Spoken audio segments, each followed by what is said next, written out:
এমন একটা নেতা হয়ে যান খালি ওমরের মতো। আল্লাহ পাক তৌফিক দান করেন আপনাদের, যে আপনারা যদি কোরআন শিক্ষাটাকে বাধ্যতামূলক করে দেন, নবীর হাদিস শিক্ষাগুলোকে বাধ্যতামূলক করে দেন, সিরাত নবীর জীবনী চর্চাগুলোকে বাধ্যতামূলক করেন উচ্চ মাধ্যমিক লেভেলে, দেখবেন এই ছেলেপেলেগুলো আর ওই ইয়াবাখর হবে না ইনশাআল্লাহ। এরা ওই টিকটক, ফেসবুক আর ইয়াবি, পাবজি, ফ্রি ফায়ার নিয়ে পড়ে থাকবে না। এরা কিশোর গ্যাংয়ে যোগ দিবে না। এরা জেনা করবে না ইনশাআল্লাহ। এগুলো আপনি ঠেকাতে পারবেন না তো, জেনা ঠেকাতে পারবেন না এখন আপনি। এরা ফ্রি মিক্সিং এ চলে গেছে, সবার ফোনে ফোনে পর্ন দেখতেছে।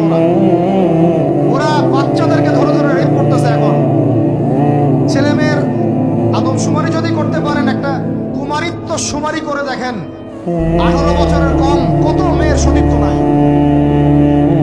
21 বছরের কম কত ছেলের সতীত্ব নাই, আপনি টেস্ট করে দেখতে পারবেন। এই হলো সমাজের অবস্থা। এখন চলতেছে সমকামিতা। সমকামিতা, আল্লাহর লুতের গজব নেমে আসবে, লুত আলাইহিস সালামের কওমের গজব নেমে আসতে পারে, আল্লাহ হেফাজত করে না।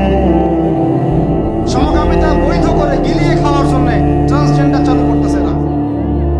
ছেলে বাইক থেকে ছেলে, মনে মনে মেয়ে, মনটা চায় ছেলের সাথে যৌন সম্পর্ক করতে, নাউজুবিল্লাহ, অথচ বাইরে থেকে একটা ছেলে। সমস্যাটা মানসিক না? 3 দিন টানা সকাল বিকাল কারেন্ট শর্ট দেন মাথার মধ্যে, সব সমস্যা ঠিক হয়ে যাবে।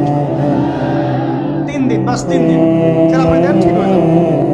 এটা প্রমোট করতেছে মিডিয়াতে বিভিন্ন নাটক দেখাচ্ছে, এগুলো দিয়ে ফেসবুকে এরকম ক্লিপ দেখানো হচ্ছে, মানুষ লিখতেছে, অধিকার চাচ্ছে। কোন যুগে আসলাম রে ভাই? আমরা কোন যুগে আসলাম? আল্লাহ রাব্বুল আলামিন আমাদের সবাইকে হেদায়েত দান